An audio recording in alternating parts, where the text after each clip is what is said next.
the door. Welcome to the Vermont Dog Trainer Show, your common sense, down-to-earth advisor on all things dog training. Here's your host, Ian Grant. There, all right. Tell me, how are things with you? Good. I'm kind of lacking still behind to go through all the videos. Yeah.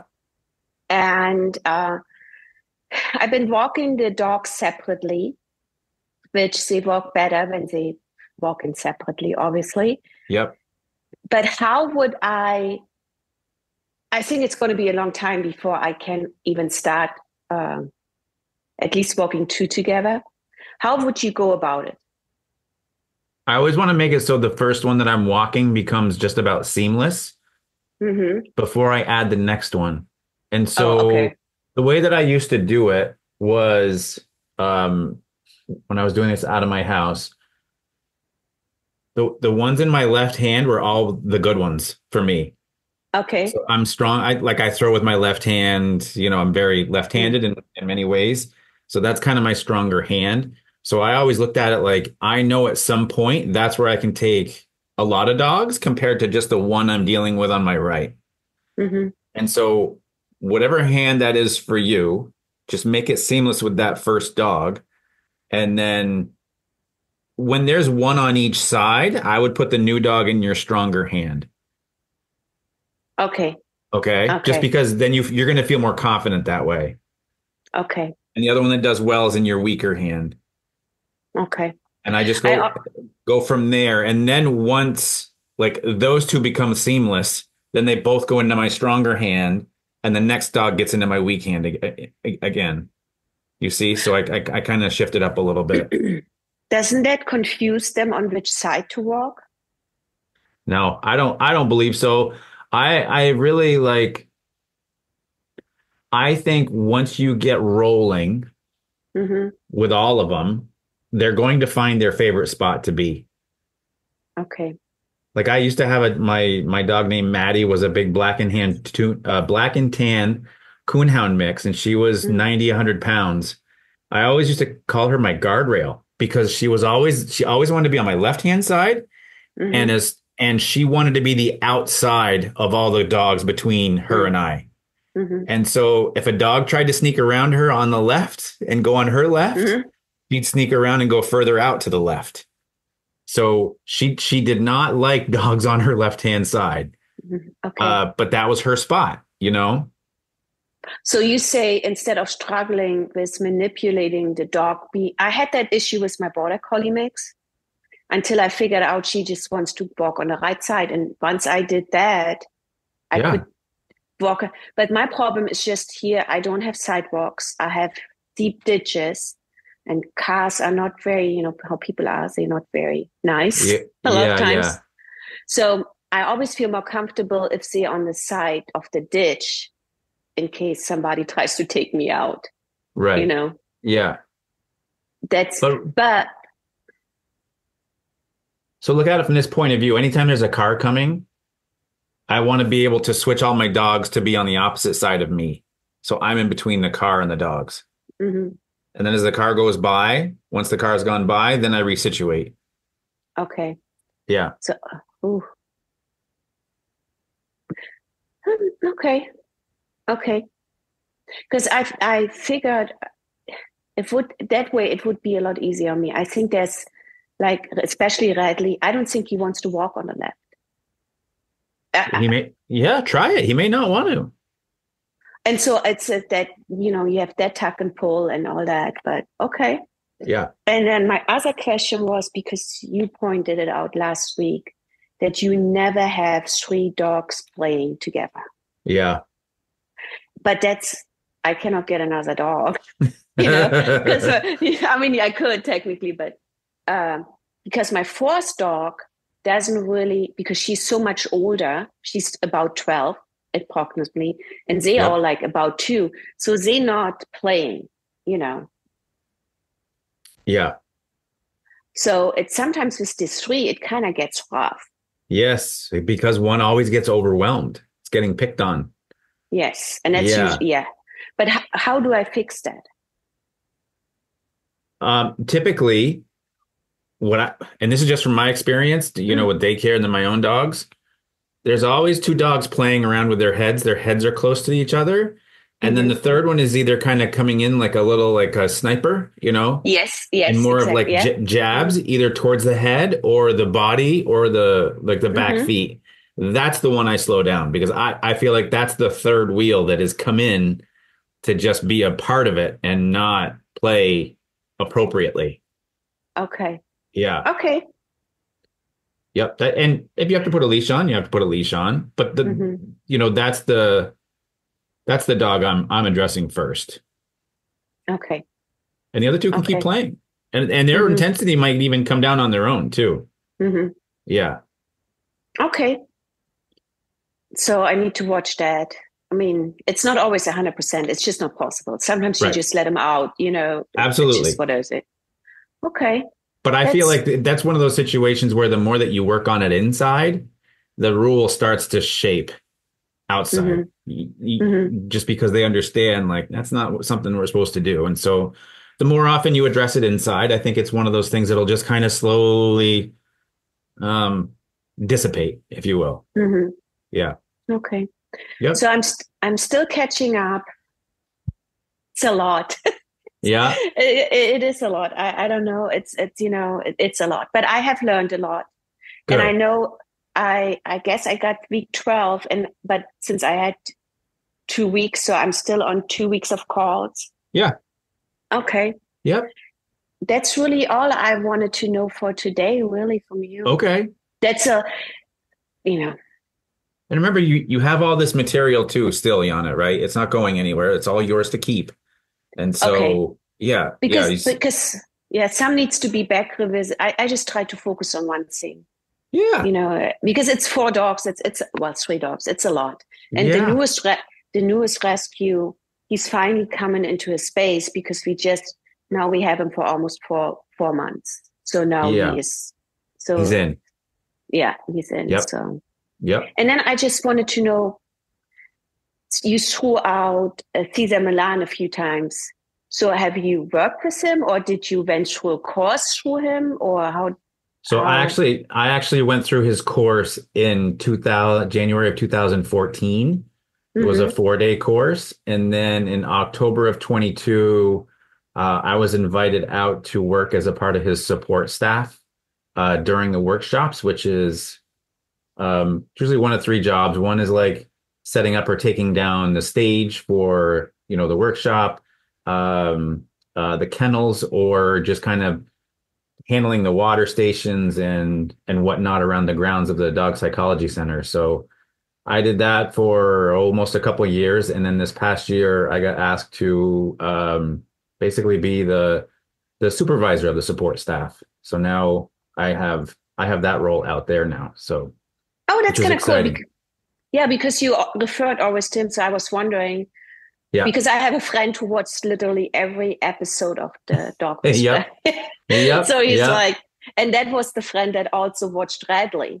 So it was okay. So he was like, I need to do this. And, he applied all the stuff. That's awesome. That's awesome. Yeah. So I was just curious. We're all just kind of waiting to see if there's going to be any more workshops in 2025. So there's a whole bunch of us that are just kind of ready and waiting for the phone call or the text that says, hey, we're back on again, and this is when it's going to be. So it's always fun because people come from all over the world to those workshops. It's pretty amazing. Yeah, I know he had a tour in Germany too. Like, when was it, last year? Those are probably, I'm guessing those were the live shows. Yes. Yeah. Yes. Yep.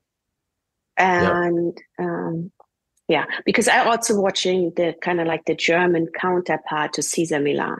Okay. And he all along the line. Yeah. So cool. Kind of like that. Okay, nice. That's it. Yeah. I was just curious. Okay. Since you threw him out a few times. Yep.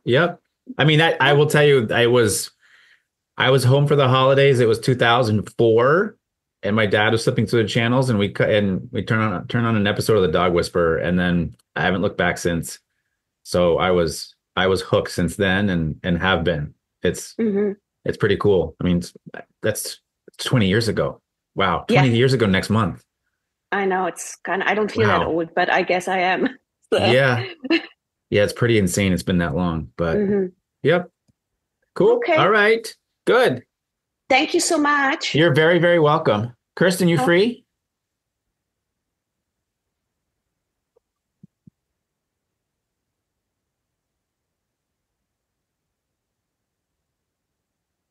Hey there. How are you? Thanks. We've been playing the scent games every day. Oh, nice. And they are, it's getting better and better. The first time she didn't stay, like, so I put her in sit and Yeah. then I would go and hide the treats and then come back to her, Yep. wait, be calm, and then say, okay, go get it. And then she would go and find it. And I'm going further and further away from her. Excellent.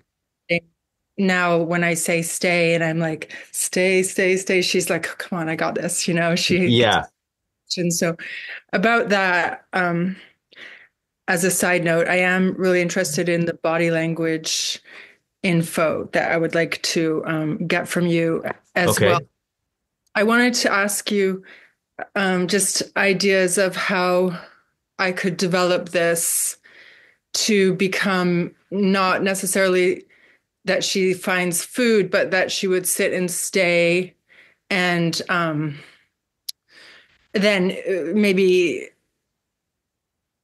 do sort of like have a friend there that she would get to then go and say hi to. Or I mean, okay, so that's play, but what about also sit, stay, and just sit, stay? And, I just wondering if that without just as because I want her to sit and stay and we're in a certain situation and Sure.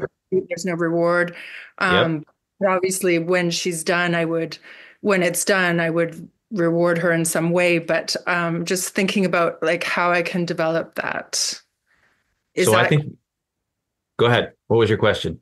wondering if that question made sense? Yeah.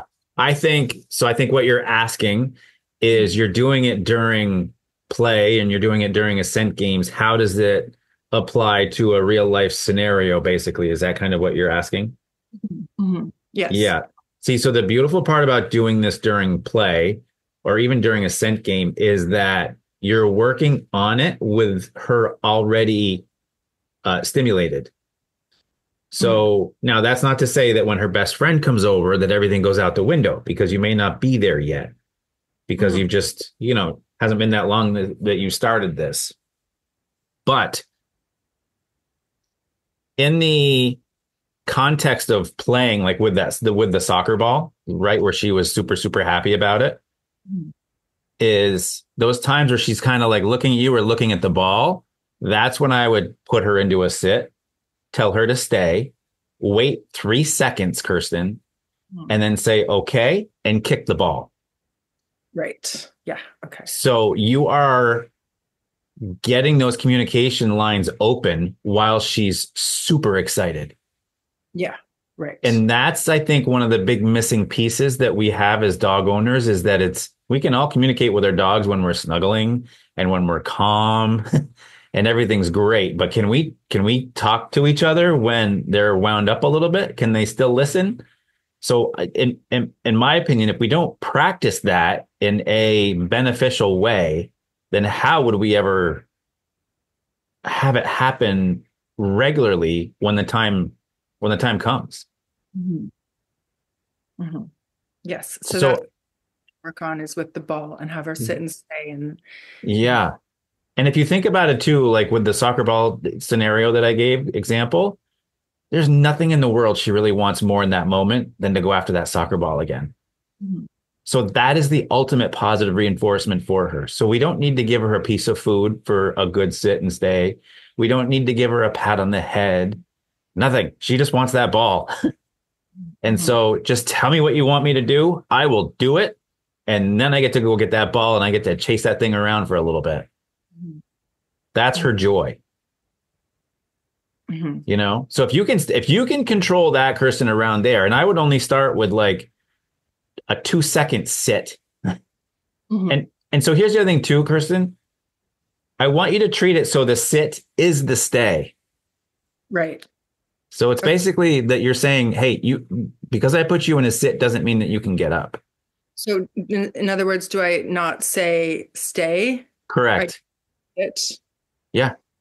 And then what is the release word? Because one thing that she hasn't been perfect at is, so when I'm coming back towards her to release her, I might say something like, but it's not, go get it. And then she goes anyways. And then I bring her back to sit, and then I say, and then I wait until she's calm and we're both calm. And then I say, go. And she gets it then, but she doesn't seem to totally understand when it's okay to go. For me, I say, okay. Yeah. It's sit. Give me 2 seconds. And then I say, okay. And so here's the order of it too, Kirsten. And I think you're writing things down. So I want you to make sure that you understand this order. So she has to sit first. Step 1 is sit. Step 2 is going, and then you have your duration of wait time, right? So it might be 2 seconds. So she's got to wait for 2 seconds. And then you're saying, okay, to release her from that. And then you're kicking the ball. Okay. Right. So we're not going to kick the ball and then say, okay. I want her to know that sit means sit until I say, okay. And when I say, okay, you can get back up again. All right. And then the game's back on. Okay. So the same for the scent games. Instead of saying stay, don't just say sit and then the treats back and then say, okay. You know why this is confusing to us as dog owners, and it was to me the first time I heard it put this way, is because for us as dog owners, we let's say we're just giving our dogs a treat for just sitting down. Okay. So oftentimes we tell our dogs to sit, they sit. We say good boy or good girl. We give the treat. We actually never give them a finish to the sit. They can get up whenever they want from there. So to the dog, typically the food is the release of the sit. Unless they're so accustomed to, I got 1, I'm just going to wait for the next one. I got 2, I'm just going to wait for the next one. I got 3, I'm going to wait for the next one. And it becomes like the Pez dispenser, it just keeps feeding treats. But for me, in this context of play, we really define the whole sit of you don't get to move until I say, okay. Yeah. Yeah. And okay. Like yesterday we went out, and because I've been saying stay a lot with this game, daily saying stay, we were in the truck and we were parked and we were both going to get out of the truck. But normally before I open the door for her side, she is already on my seat after I've gotten out, trying to get out that way. Do you know what I mean? And so I said to her, she was on her seat and I got out of the truck and I said, stay. And she walk over to my side of the truck and try to get, on my seat and get out that Meanwhile, you're going around to her side to let her out, right? Yeah. Yeah. So in that scenario, this is what I would do. So I'm in my driver's seat. She's in the passenger seat to my right. For me, I'm just going to say sit. I get out, except at every step of the way that I get out, I'm keeping the side of my eye on her moving. Yeah. I'm guessing maybe when you shut the door, just before you shut it, that's probably her time to move over somewhere in that vicinity. Am I close? Yeah. Yeah. So at that time, what I do is I open the driver's side door back up and I send her back over to the passenger side and I tell her to sit. Okay. Yeah. So I have to do this the whole way around. And I think once you get around the front of the car and she sees you heading towards that door, that's going to kind of bring her brain back to that side. But if you're dead in front of your car and you see her move over to the driver's seat, I reverse all the way back around to the driver's seat, open the door, send her across, put her in the sit, and then I go back out again. Yeah. And here's the thing too, Kirsten, what I would do is once you get around to the driver's side door or to the passenger side door and you open it up, don't open it up and just let her scurry out. Just open it up, wait, and then say, okay. just like you would during play. You see how this works? Exactly. Yeah. And once you do that, and then she kind of she's outside for a minute or two, send her right back up in the truck, Mhm. close the door. You go around to the driver's side, get in, count to 10, and go through the whole process again of getting back out. Okay. Okay. Yeah. So you don't use the word stay? Like, I don't a lot. Mhm. I just, this past week I was working with a couple with their dog, which I told them to because we haven't established the play thing yet. And we wanted the dog to stay while they could get me, handle me at the front door. But I mean, Kirsten, I can't remember the last time I actually taught or told somebody to teach their dog to stay. Hmm. I want it to just be like energetically, like, I just need you to just keep your butt right there. Yeah, right. So, and it's the same for weight. Yeah. Mhm. Yeah.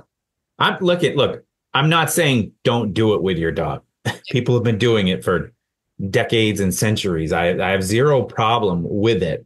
You're giving your dog direction and expectations, and those are clear, and that's totally fine. Mhm. Totally fine. I'm just telling you, just this is what I do. But at the end of the day, it's your choice, and you're like, I feel like this makes it a little clearer for me and Zora, then have at it. It doesn't bother me one little bit. Right. Okay. Okay. You good? Got a game plan now? Yeah, I do. I do. I have been intentionally walking her on leash every day, Uh-huh. intentionally. And it's been really good. She, yeah, it's just, I feel that it has made our bond stronger. Yeah. And I'm really learning how she appreciates to be on a leash too, and I learned this from you about how she sort of doesn't want to be out in the wide world by herself. She wants me to advocate for her and be there for her. And just the leash work is, I feel it's just improving our relationship. Yes. But I do want to also talk to you about her not coming back, her recall.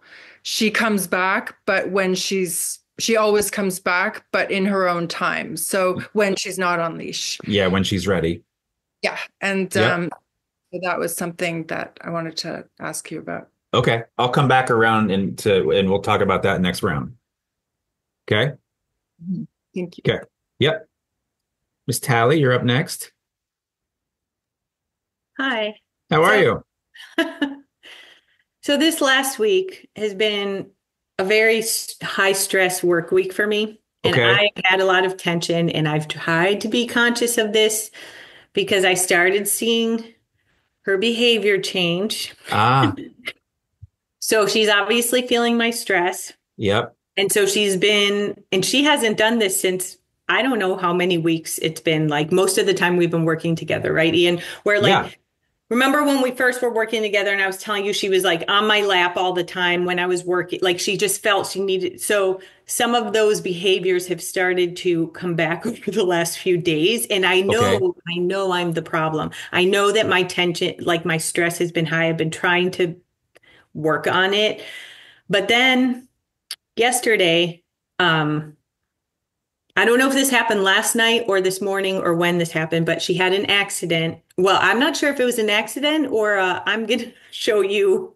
No, it doesn't work. They're not vengeful. So you can Okay. throw that out the window. Okay. Well, she's never had accidents in Yeah. the apartment. And of Yeah. course, like it's not on the wood floor. Of course, it's on the carpet, like Yeah. in my room. So, but it's kind of like with everything else. I don't make a big deal about it. I just go clean Great. it up. So I have two questions. One is like, I don't know what I'm supposed to do with that because it hasn't happened before. Um, Hmm. it just really hasn't happened before, but also like I'm trying to clean it up and I smell the smell and I'm not sure if anybody has a better suggestion how to get rid of the smell. Like it's not like Yeah. I have, like a trunk thing at the end of my bed. So it's not like I can smell it when I walk in the room, but if I'm sitting out there to put my shoes on and I bend over, I'm still getting like a whiff of the bad Yeah, yeah, smell. yeah. And I don't know if you have a suggestion of what I can clean it with better or what to do, because I really haven't had to deal with it because she hasn't had accidents Yeah. previously. I mean, you can try like a Nature's Miracle Mhm. has a product for that. Resolve does as well. Okay. And there might be, you'd have to Google this, Tally, but I think there is a solution that you can use with vinegar to help Okay. clean it as well. But you're going to have to Google that because I don't know what the exact um, measurements Okay. are for everything. But Got it. yeah, Okay. So there was that. But so now I'm also like, what do I do about this? Like, so far it just happened once. yeah, But now, of yeah, course, I'm paranoid. It's kind of like when she escaped last week. yeah. Is it going to I'm happen just 10 like, more oh, times? let's not let this. So I don't know what changed. And I can tell you, it wasn't that much. It wasn't like a full on, like I had to go to the bathroom kind of pee. It was Yep. just enough. Yeah, yeah. Um, I I think the more that we stress over it, if it's going to happen again, I think we can kind of manifest that in ways where we're like, I know she's going to do it. I know she's going to do it. I know it. Um, the biggest part here is that you recognize that your schedule has shifted. The things have kind of picked up, the emotions have picked up with it, and so she's sensitive to that. And that I mean, I think most dogs would be anyways. Um, so for me, I think in what has this taught you, Tally, about what you're going through and what it's been like for you the last 3 days? What is like, and here's the thing, I want like your answer to be from like a 30,000 foot view. I don't want it to be like in the trenches, nitty gritty. This is what I'm Yeah, getting. yeah. I want this to be like, what's kind of been your takeaway from that? This is part of the experience of the program for you. Well, my takeaway, I guess, is that I know I'm the problem, right? Again, but I guess wasn't realizing how bad my stress was until I saw her reaction Yeah. to my stress. So then that kind of gave me a like, oh crap, this is not as under control as I thought because Yeah. she can sense it and it's just the two of us here, right? So um I know I have to work on that. And then I made sure to like I mean, I spent all my time with her, but like I took her on a little bit longer walks. I like made sure to like spend more Great. time with her, like energy, and I'm trying to be very conscious of my energy with her. Yep. Yep. Um, but like this morning, she didn't want to eat her breakfast. Well, she was kind of slow to get up this morning, although the weather has changed again. But then she didn't eat her breakfast, and I was like, "Go eat your breakfast." And then I was like, "Is she waiting for me to eat mine?" Because a lot of times we'll eat at the same time. Uh-huh. And then I was like, I don't think it's that. Then I thought about you and I was like, it's probably not that deep, right? I was like, Yep. I don't know why she's not eating. And then she just wanted to lay on me and she fell asleep on me and just wanted to be Wow. right next to me for like a couple hours. And then eventually she went and ate her food, part of her food. Yeah, I take that as she wanted to chill you out. Okay. So she was trying to help me. Okay. Yeah. I mean, I think the takeaway too is like, I'm trying to work on my energy. I'm trying to work on my stress and those things. Yep. But sometimes I just can't. I'm very conscious about not like I don't yell at her, even if she's doing something. Like I've told you Yeah. that before. Like even when she ran away, I was just like, I didn't want to yell. I'm trying not to raise my voice in those circumstances. I'm trying Yeah. to remain calmer. So I mean, Yep. I just have to do a better job of that for myself. I mean, for a lot of reasons. But Yeah. um, So yeah. is there anything that you do for yourself, Tally, I mean, obviously you work out, but is there like a meditation or a yoga or a sit and listen to music, read a book? Do you have anything like that that kind of grounds you a little bit? All of the above. It's just lately, just things have been very intense. Yeah. And so a lot of my go-tos don't feel like they're um, Mm, they're your bringing me go-to. down enough. And so I've actually feel like I've gone on better, longer walks with her. But some of my workouts, I've kind of skipped because I felt like they were making me feel more amped up instead of less. It just depends what the workout is, right? So, but I Yeah. know that when Yeah. I walk and walk with her, I'm forced to walk her pace, which Yep. literally slows me way down. Okay. So we've taken more of those walks in the last few days. Okay. Um, And do you feel you like that's know, helped you? yeah, I think it's helped both of us. Yeah. Because Yeah. they're her like sniffing walks, right? Like the other day I think it was yesterday, we were out for an hour. I wasn't consciously thinking about it. I was just like, let's just walk until she gets tired. And we were Yep. out there for an hour and she was just sniffing and smelling. And when she came back, she was more relaxed. I was more relaxed. Yep. Yep. Um, so yeah, So this is the way I would look at this then, Tally. Is if you know that you have these times, you know, let's say in March, it's right around the corner again, and you're like, here we go. Then I think that would be my game plan during those times is to take those walks that are just a little bit longer. I'm the same way. Like I was doing meditation regularly for a while. I haven't for like the last 4 or 5 days. We got family here, schedules changed. We got a hmm holiday, and so yeah. sometimes things just get a little wonky and it's okay. I'm even trying to tell myself like this is okay. You like nobody expects you to meditate every day for the rest of your life. It's just one of those things where it's just you got to kind of work at it. And so I'm trying to be patient with myself is really the big thing. I'm only laughing because that's the same like scenario that goes through my head, but I'm Yeah. obviously, we're much harder on ourselves than anybody else would be on us. And in my head now, I mean, before Maya, I only had to think about me, right? But since Yep. Maya, so it's been like, I think 13, 14 weeks now that I've had her. Yeah.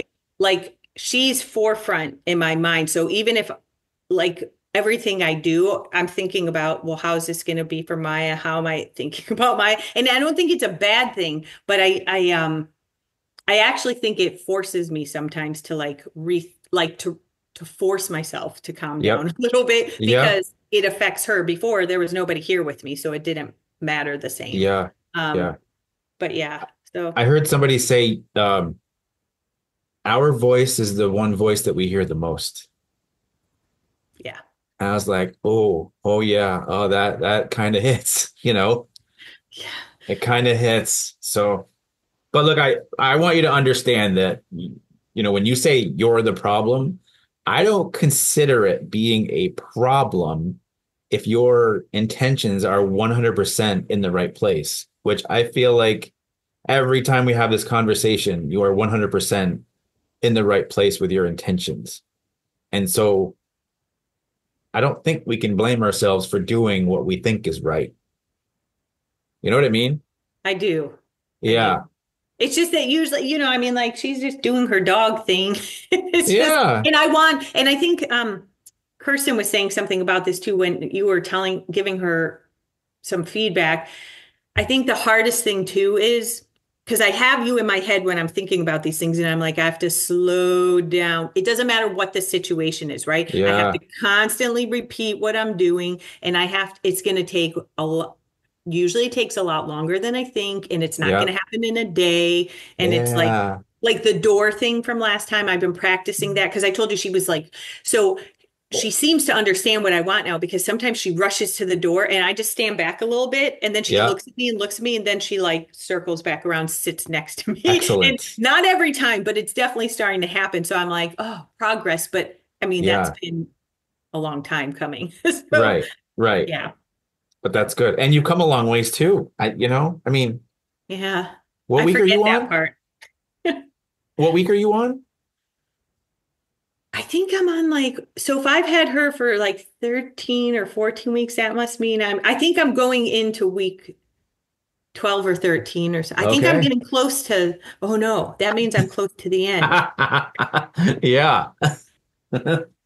And Yeah. you'll get an email that explains what I offer at the end of all this too, All because right. it's not a Didn't you, cold turkey. right. Didn't you say that there was like an option for us staying like with the calls and stuff? Yeah. Yeah. Yeah. Okay. Grad program.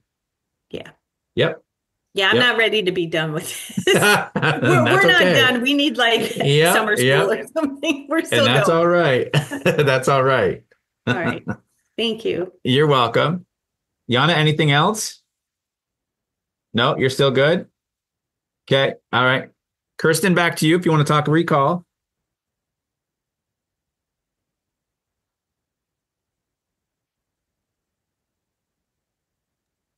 Okay. Great. Oh, and do you mind if I give Tali some advice about this smell thing? No, go right ahead. And Tally, open your mic. I just wanted to say that I have used vinegar to get rid of straight Hmm. vinegar to get rid of cat spraying, urine, feces, the whole thing, and Okay. it really neutralizes the smell. Like it will smell vinegary for a minute, but then it neutralizes and it doesn't smell anymore. So it may work for, So do you just like spray it or pour it on there, or what do you?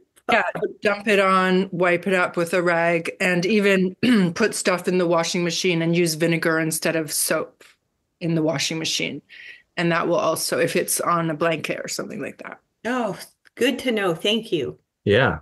Good. Yeah. I mean, I Cool. should say I guess I'm lucky that it hasn't happened before. It's just that's why I was Yeah. like, what do I do? Because I think you were the one who also, this is my first solo animal, so I didn't have much experience. So I appreciate that. Thank you. Cool. Yeah. Thank you for that, Kirsten. Welcome. Um, so yeah, so she always comes back when she is like she hears me. I watch her just like look over at me and just keep wandering around, ignoring me. Yep. Mhm. Yeah. So remember that recall is based more on your relationship than it is an actual command. hmm hmm Like I can walk into the majority of my clients' homes, put a leash on a dog, tell it to sit, and it's going to sit the majority of the time. But if I walk into a client's home for the first time, take their dog out on an open field, cut it loose, and call the dog towards me, I don't think that dog's going to come to me the majority of the time Mhm. because I don't have the relationship. That to me is what sets recall above, or it separates it from all the other commands. It's way different than the sit, the stays, the downs, the go get the newspaper, get me a beer out of the fridge, turn the light switch off, grab my keys, get the remote, all that kind of stuff. All the inside the house. So for me, working on recall comes in different approaches, which two of them you're already doing, and they're major. One of them is the leash. So one way to think about it, and I had a trainer friend say this one time, is that life off leash begins with life on leash. Mhm. So if your dog isn't listening to you while they're on leash, they're certainly not going to listen to you when they're not connected to you in any way, shape, or form. And so all those structured walks that you're taking, Kirsten, it's a double-edged sword in a good way for you, because you've got her in that follow state of mind where she's going along with you, and you're moving together as a unit. So that part is enhancing your relationship too. So you have the right state of mind and you guys are together. So that's building it up. The second part of it is play. And I think we were talking about this before. Like if you've ever had a job where you've worked with people that you absolutely loved, that you just love seeing when you get to work that day and you're like, oh my gosh, this is just so great. I love working with these people. And it's actually less about the job and the work, and it's more about the people. But the job is what brings you together to create that relationship. And so for me, whether it's an employee friend or an employee that you worked with that became a friend, or if it's a game that you used to play, a sport, whatever that it is, that camaraderie was enhanced through whatever that was, whether it was work or play. And that enhances your relationship as well. The thing that we can add on to that is that at any time, like and this is what I would probably suggest, or you start to work on, which, we can chat about, is that when you play with her, we want to get her to the point of being able to bring the toy back to you or come back to you during play. Because anytime she's moving towards you during play, you should be saying, Zora, come here. Because you're labeling a behavior that she's giving to us for free. So to give you an example, like when I play with Fitz and we're playing fetch and I throw the ball and he runs and he grabs it. And as soon as he has it in his mouth and his chin goes up and his tail goes up, his head is high. He's so proud. When he's moving towards me, at that time, I say, Fitz, come here, because I want the command to not only mean come to me, I want it to mean happy. This is cool when I get back to dad. I love being with him because I know he's going to get this ball and I get to, and he's going to throw it again and I get to chase it again and he's going to call my name and I get to go back to him. You see, so that recall gets to be built up so much through the game, and there's so much joy. Yeah. So You know? how can I train her to bring something like right now we are playing football, soccer, not throwing the ball. So Yeah. how can I get her to understand that she should give me the ball? So I would deflate that thing a little bit so she can actually hold it in her mouth. That's the first thing. The second thing is that's just a traditional soccer ball, right? So I may look this up for you, Kirsten. So there are actually dog toys that are like little soccer balls, and they have a little strap on it for like a handle. Mm-hmm. So for her, and from the videos that you posted, we know she loves to chase it down, right? She loves to chase that ball down. But when she gets to it is when she doesn't do much with it. For me, I would want to trigger that. I would want to trigger how much she's actually going after that. So I would get the soccer ball with the handle on it. And then I would hook a leash to it. So now I can act it almost like a fishing pole with a lure on it, like you're trying to bait, trying to lure a fish to grab a hold of the hook. Right. That's what I'm doing to her. So the thing like doesn't stop to a degree. Like it moves very shifty, like an animal. Like it goes for a second and then it stops. And then it moves and then it stops. And then it moves and then it stops. So I want to see if I can take her to the next level of actually putting her mouth on it to play. So that's the next part with her, is to get her going enough where she actually starts to go after it a little bit. Because once she gets a hold of it, now the doors and windows fly open and you can make tons of progress. Okay. You can blow the roof off the joint with play. Okay. Because guess what? That's going to take her up another notch, which we don't want it any higher than that. So I'm just saying, she's at a level like 6 of play. I only want to bring her to a 7. We don't need level 10 with her, where she's like full on out 100 miles an hour. We don't need that with her. But we need a little bit extra to where she can grab a hold of the toy. When she can grab a hold of it and start prancing around with it, oh my gosh. And you're going to be the one responsible for making her feel that way. So guess what that does to your relationship? Right. Yeah. Those people that you loved working with, or playing with, how did they make you feel when you get to see them at the beginning of a shift or at the beginning of a game? And that there is what I envision for all my clients' dogs, how I want the dog to see the owner. Mm-hmm. Oh my gosh, it's you. This is amazing. You're here. That's I think, and that's part of why we as dog owners, we get dogs. We want that greeting when we get home, or we want that relationship. Makes us feel good too. Does that make sense for recall? We're literally hitting it from different angles. It's not just this like standalone thing. Yeah. I have to go ahead. This is how you do recall. And he had a treat. Then he called the dog. The dog came for the treat, eventually got the treat. Then he grabbed the dog's collar and pointed at the ground or whatever. And he was like, this is how you do it. And so I tried that and it worked, but it doesn't work. It doesn't keep working, Yeah. Yeah. It's just not about calling the dog's name, come. So I understand what you're saying. Yeah. And there needs to be energy in that too. There needs to be nothing but joyful, happy-go-lucky energy when we call our dog. During those times, we want our dog to think there's nothing better than us. So we have to act like there's nothing better than us. If we act robotic, there's going to be way more exciting things out in the world than us at that moment. Mm-hmm. Yeah. So I got to tell you this quick story. So way back in the day, we used to do, at the facility, we'd do these like 3-week board and trains where we would work on people on, dog would stay for us for 3 weeks. We'd do some training. This guy had this Bernese Mountain Dog, and all he wanted was recall. But he was going for like a cross country trip. He was going to be gone for a month. So he wanted to board the dog with us for a week first. And then the 3 weeks following, we're going to be all the training time. No problem.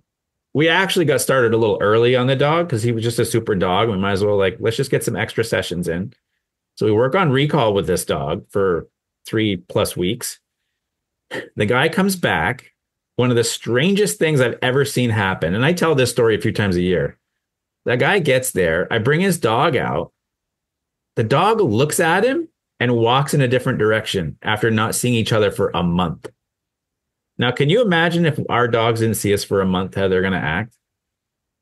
So I was like, that's really weird. What's going on here? So we go through the whole session of the recall, and the dog did terrible during that session. We called it a take-home session because the client was taking home their dog. So it's like an hour session. And I was like, man, this guy's paying me a good chunk of change, and I'm not. And the guy's like, it's all right. I'll keep working on it. I'll come back in a couple of weeks for the follow-up, whatever. Never saw the guy again. About a year to 2 years later, client walks in, got talking, and they said, you trained my boss's dog. And I was like, who was that?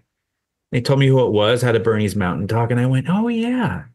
And she said, that guy was never with his dog. It was always his employees that took care of his dog.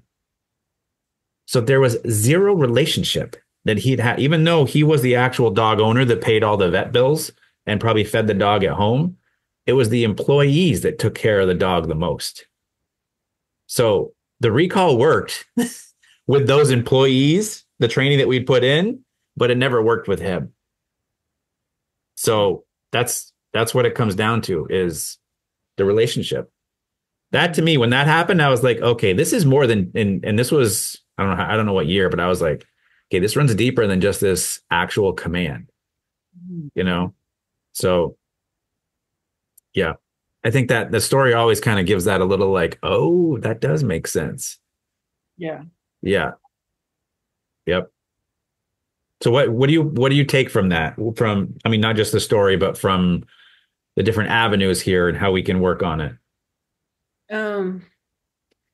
Just that I'm excited about it because Nice. I've noticed that I think I'm noticing that her recall has been a little bit better these past couple of days that we've been doing the play every day and the leash work, the leash on leash, intentionally on leash, I just think I'm not sure if I'm imagining it, but I feel like she's responding more positively Yep. to, and so I'm just excited about the prospect of it getting better. Yeah. Cool. That's awesome. That's awesome. And it will. It takes time. I can't tell you how many people message me on Instagram and say, how do I make my recall better? Mm-hmm. Hang out with your dog more, create a better relationship. Like there's no like 12-step program to become better on recall. You got to work at it. It's all there is to it. Yeah, like Zora, when I bring out her collar, and I've had her for 6 months now. She's 7 years old. I don't know her history, but when I bring out her collar, she comes to get it on, So Nice. she likes being on leash. Like that is some sort of security for her. And I Yep. wasn't, like that wasn't really my style with my last dog that I had. And because we live in, middle of nowhere, but so it's really sweet to see that she gets some sense of security and it's building a relationship. Yeah, it's nice. Yep. Enjoy. Yep. Very cool. That's awesome. Good. All right. Tali, let's round back to you. So two things. One is just I want to tell you. So remember her boyfriend? Yeah. So I haven't seen him since then, but then there's this other dog yesterday who she had a similar reaction to, not as strong, but still pretty similar. But Uh-huh. the woman, I was just like, oh, my dog is interested in meeting your dog. Because now I knew, right? And she's Yeah. like, oh, so Maya went up to that dog and it was fine. They sniffed each other and then it was fine. And then they both were like over it. Like they just had Oh, some sniffing session and they were over it. But okay. I felt more empowered after just understanding like what Yes. her thing was, because I was like, oh, I know this. I know this situation. Yeah. I don't Yeah. even think she wanted this one's number after she sniffed him, because but it was cool because like the lady was just very casual too with her dog. So it was just like a Perfect. different situation. So that was Different really, vibe.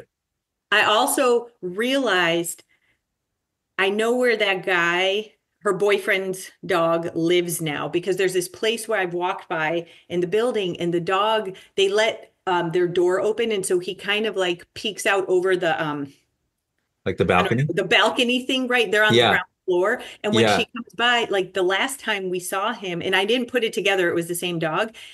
He ran back inside and then ran back out and with a toy in his mouth. And he was, Oh. I think he wanted to be Oh my like, gosh. hey, let's hang. But I didn't put it together until yesterday that that was the same dog. Uh, Like, and I don't know that the owner, like, I don't think we made the connection, but I figured it out yesterday. So I don't know if that changes anything with her boyfriend, but I haven't actually seen him out. So I just wanted to share that. I don't know. wow. Is that That's good? cool. He's like, yeah, let's play.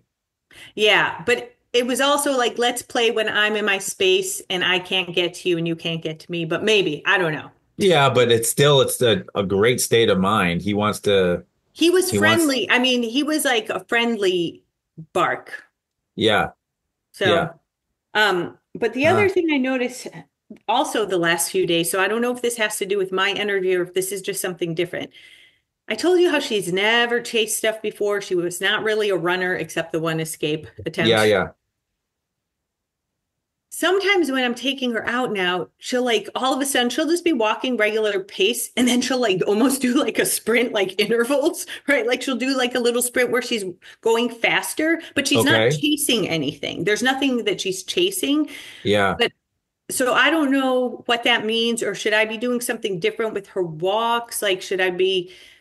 It was just interesting because she's never attempted to run, and it's not like she's trying to run away. It just seemed like she like did a little Yeah. giddy up with her So, pacing. was this just this past week, just recently? Yeah, I've only seen her do it like it's been several times over the last week, and it's I not th consistent, like at what time or where yeah. we are. I think this is a product of how she was feeling inside when you were around. And I think that's a part of her like wanting to let go and get free of it. Okay. Do you know what I mean? Hmm. Like, because it's a different energy, right? We've established, and you even said that you brought a different energy home, or work was a different energy. So and then she's going to shift a little bit with that too. And Okay. so because it's out of routine, then when she gets outside, I think she probably has this urge to, so here's the thing for dogs, one of the best ways you can get like stress off of a dog is to run them. Okay. Like, because sometimes they just need that run and get that fix of dopamine and get the different chemicals in the head to help them kind of release Okay. that feel. So I think there's some combination. I feel like I'm like looking at a rubber band ball. You know, there's all these different Hmm. things. I think there's probably a combination of the shift in the energy in your home, and then also this like I gotta go. I gotta go. Pent up a little bit. Okay. Yeah, that's the way that I would. You don't have a Okay. bike, do you? Mm-mm. No, Yeah, it's the riding over here is dangerous. I actually got rid of my bike recently after moving to Texas, yeah, and because it's like Jana could probably back me up on this. These people drive like maniacs, and like even where we're allowed to ride bikes, like I would yeah, never. And you almost need to ride in packs with people to not get hit. yeah. It's so I no longer ride a bike Do you outside. have it? So when you work out, is it in your building? Currently it is. Yeah, there's like a gym in my building downstairs. Is there a treadmill in your gym? Could you get permission to put her on the treadmill? I can ask. I mean, I'm usually down there at 5 in the morning when I nobody's there. Yeah, and I'm not saying she has to come down during that session, and I don't want that because I know that's your time. So I don't want to interfere with that. But I I don't know if that would start anything, because Okay. people walk in, they're like, "What's a dog doing on the treadmill? I'm paying for, Yeah. so and so." But Right. yeah, Okay. I'm just thinking of like ways that do you have a fenced in area? No, no, no, no. Okay. So this is what I want you to do. I want you to look up Sniff Spot. Okay. Okay. So Sniff Spot can be people's properties that they fence in. Sometimes it can be a person's backyard, which shy away from. Or it could be like a piece of property that somebody owns that they put up a fence on. And so there's a Sniff Spot app. You create a name, their insurance covers everything, and you can actually rent out that space privately for yourself, usually for X amount for a half an hour. And it's usually between 10 to $30 for a half an hour. Okay. So that might be something to consider to look. And then let her off leash, you're saying? If it's fenced in. I mean, that's what I'm saying. Like if there's an area Yeah. where it's fenced in, Yeah. who knows what she'll do? Absolutely. But it might give her a chance to kind of like, doesn't have to be a daily thing, Maybe it's something you do once or twice a week. So, Okay. yeah. I'll look into it. I've been dying to try to create one in our area because there's not even one in our county up here. And I would love to create one because from a business perspective, it's a no-brainer. But then also from a dog owner that doesn't have the ability to get their dogs outside and run, it's a no-brainer. Yeah. I And mean, it's because I private. almost wondered if I should just do like a short run with her, like a block or like, because I could Absolutely. over here, but I was like, but I guess I hesitated because when you talked about like not over, like, with dogs' energies and you don't want to become your dog to become a higher energy dog if they're not. Yeah. So that's why I Right. kind of hesitated to do it yet. Yeah. So maybe you do half a mile twice a week. Hmm. You don't have to do a lot at all. Okay. You got to think about how many steps she's got to take. A lot. Yeah. You're going to be airborne in between steps, and she's going to have like 35 steps taken. Yeah, right. Okay. Yeah. So All right. I mean, I would run. I Okay. would do that. Just some afternoon when you like wrap up your work or something. And what I would do is I would take her out to go to the bathroom, do all that stuff first, let her sniff for a little bit, and then go. And then when you're done, let her get back into sniffing again, and Okay. then finish it. Don't be like done right at the door to your building and come upstairs. Got it. Like done, let her sniff around, do her thing, let her explore a little bit, get the state of mind to come back down. Body starts to physically like regulate, and then we can go inside. Okay. Cool. Yeah. I'll try Yep. it. Thank you. Okay. You're welcome. Ladies, anything else? Yes, I would like to let Kristen know my dogs love the Jolly Ball, and the Jolly Ball has a handle. You Uh-huh. throw it's Jolly. It comes with with a rope or with a handle. But my dogs love the handle, and they come in all different sizes. Yep. Yeah. So Sometimes that's there are it. like even horse toys are like that. Yeah. They don't Yeah. like the horse ball. I bought the horse ball You and they did? don't like it. Yeah. My husband's like, no more dog toys. So, Yeah. yeah. That's it. Thank you so Yeah. much, Ian. You're welcome. Yeah, Kristen, look up Jolly. I forgot about that Jolly Ball. It might be on probably on Amazon too. Yep, yep, yeah. Mm-hmm. Yeah. Jolly. Okay, Ian, can I ask you a quick question? Sure. Okay. So there's a woman who is a dog sitter, and I need backup for when I, need a dog sitter. And Yep. so she has another dog, and she said that she would work with me to with Zora, with her dog, who is a friendly dog and not reactive like Zora is. And so I thought the first thing we could do would be to do what you and I did with Fitz, where tie him 100%. Yeah. And then I'll speak to you again and tell you how that went, and you can guide me on the next thing. Yeah. Just so remember, Yeah. so Zora likes to have it happen slowly, Yeah. and she's on the insecure side. And so and one of the big things that I remember, and to me, this was a billboard too, Kirsten. So if it's a billboard for me, I want you to look for it. Is that when she was going to meet Fitz, Yeah. do you remember what she did on the way to him? She went like this. Yeah, she went around. Yeah. Way huge wide berth. Yeah. And that is 100% okay. There's nothing wrong with it. You don't have to address it. There's no correcting it. It's actually a very social thing to do rather than to run right in head on. Yeah. So just do it slowly. And if she's got a friendly dog, I think if you just take it slow, no rush, I think you'll be fine. And I also want to mention that the dog that had attacked her, the one who bit her, well, they were on a walk going by my house. And Zora, well, they were beyond my house and coming back this way. Okay. Zora was outside, and I heard some barking, and I went out and I saw Suna running towards Zora, and I, hollered and everything. No.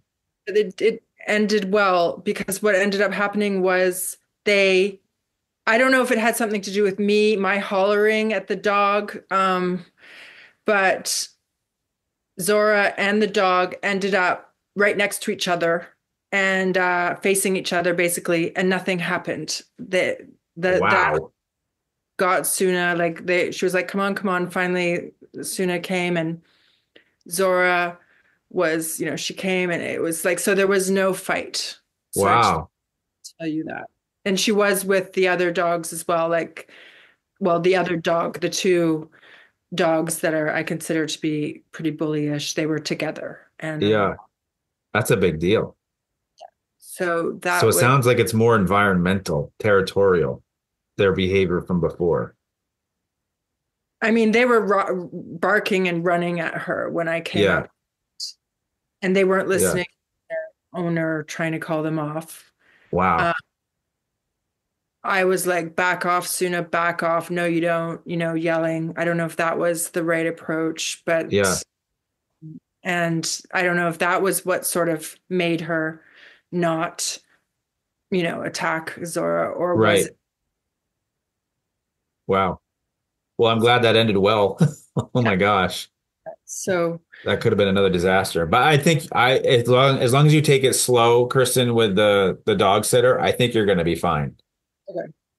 And also, if you guys have time, once you kind of do a meet greet kind of thing, like what we did with Fitz, go for a walk together. The same day, because I thought same time. I thought maybe not get them close enough that they would be able to smell each other just the first time. Just get them so you think smell each other, get close enough where they smell each other, and then go for a walk. Yeah. Yeah. You can get them 10 feet apart, right? You can take your time that way. Just when you go for the walk, humans are on the inside, dogs are on the outside. Okay. Just go for a 10-minute walk. They don't have to go nose to meet, remember? They don't. They can be in the same vicinity. And you guys can be on opposite sides of the road. That's good. Your road isn't that busy, so if car comes, then just, they're going to take it slow and just walk together. So it's a powerful bonding experience for dogs to walk together. I just did it with a client last week, Friday, actually. It's two sisters and their dogs. They've met once and there was a little bit of a tussle. So we're trying to rebuild the foundation. And that's what we did. We started moving together. We got to the point where I had both of them with a dog on each side, with a leash in hand, walking, creating a different vibe. You can do it. She can do it. Just take your time. That's all. Okay. Thank you. Okay. You're welcome. All right. We'll wrap it up then.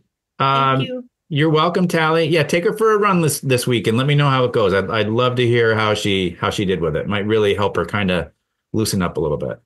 Me too. Yeah, you too. Absolutely. Yep. All right. Well, have a good night. Thanks. We'll talk soon. Bye. Yeah, Bye. Good night. Well, listen, baby.